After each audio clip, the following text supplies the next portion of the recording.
The Mazda MX-30 REV is equipped with an electric motor, but also with a combustion engine, the redesigned Mazda rotary engine. The oil consumption of this engine may be higher when it is new due to the running-in process. Therefore, your rotary engine might need an oil refill before the normal oil maintenance period. If your car indicates a low oil level, we offer a free refill service for this model within the first year after warranty registration. Refilling the oil is simple, and you can also do it yourself if you want to spare a visit to the dealer. For this task, you received a welcome kit including the oil. Open the bonnet by pulling the release handle. Have your kit and some paper or cloth ready. To begin with topping up the oil, place a cloth around the oil filler cap. This avoids drops of the oil on the motor department, as it could cause a fire on parts which can get extremely hot while the engine is running.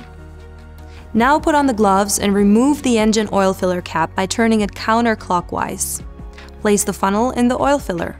Now start to fill in the oil carefully. Be sure to only refill suitable types of engine oil with the correct oil specification and oil viscosity. Fill with the full 1 liter of oil provided.